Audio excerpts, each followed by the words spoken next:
Thank you very much for staying with us here on SABC News. You're watching SA Today with me, Flo Ledwaba. Of course, we just heard from the President, his closing remarks at the Commission in his capacity as the ANC President. Let's get some analysis. We're not joined via Skype by political analyst, Mr. Xolani Dube. Mr. Dube, it's always a pleasure to see you. Thank you very much for joining us here on SABC News this afternoon.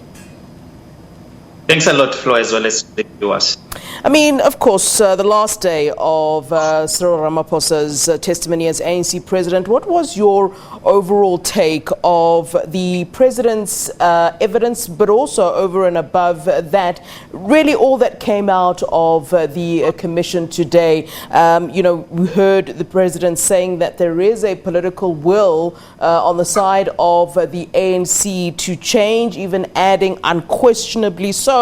And one wonders if that is true when we continue to see the ANC riddled with all the issues that they're always part of the ANC. Particularly now, we're looking at issues of factions rearing their ugly head again. I mean, is that true, that there is a will to change politically within the ANC?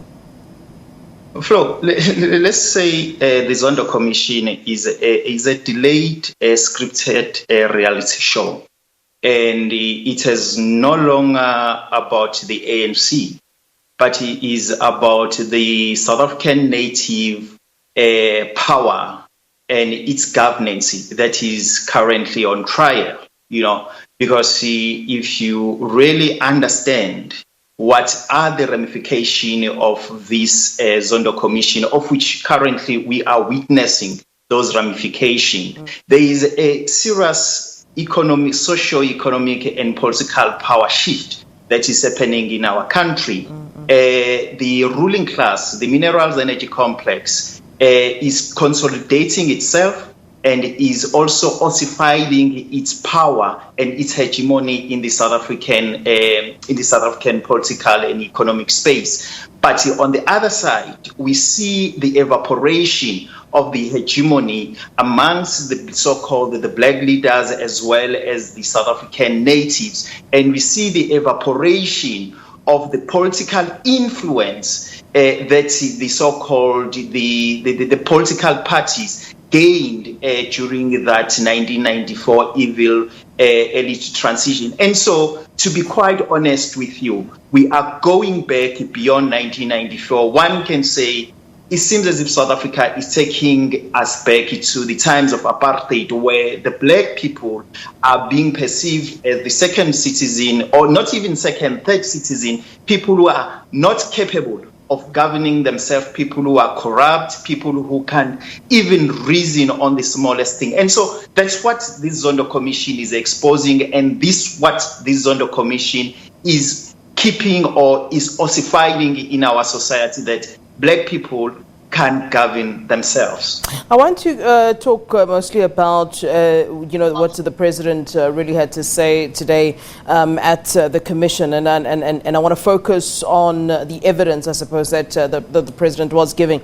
There were some strong denials today by the President. He denied that R1 billion was raised for the CR17 campaign. That was one of the denials. Also denying that votes were bought. And there have been calls, and it's kind of ironic because the President thanked the media when he was concluding for uncovering the Gupta leaks, but there have also been some sectors who are saying, please unseal the bank statements, the CR17 bank statements, if we're going to be open.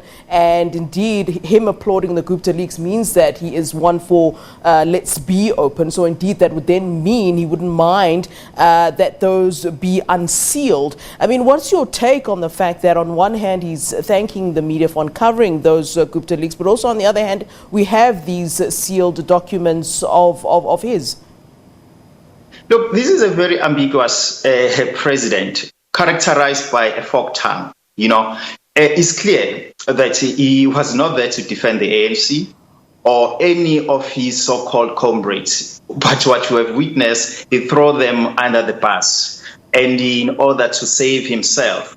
And so, and at the same time, what you have to understand, Flo, is that there will be no consequences for him for whatever that he's saying, because currently his faction that is being protected by the mineral energy complex in our country is so strong, and so if he is being in alliance with the rulers of South Africa, who can touch him? And so he can say anything, and he can throw anyone under the bus. And as we have seen it, there is kind of allegation that him is tainted like everyone else, but you'll see henceforth how the media is going to cleanse him and how the media is going to throw others under the bus. And so we live in a world of false dichotomy, those who are used by the ruling class of our country and those who are being disposed by the ruling class of our country.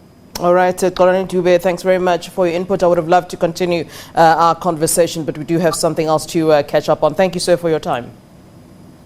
Thanks a lot, Flo, as well as to the viewers. All right, that is Xolani Dube, political analyst, weighing in on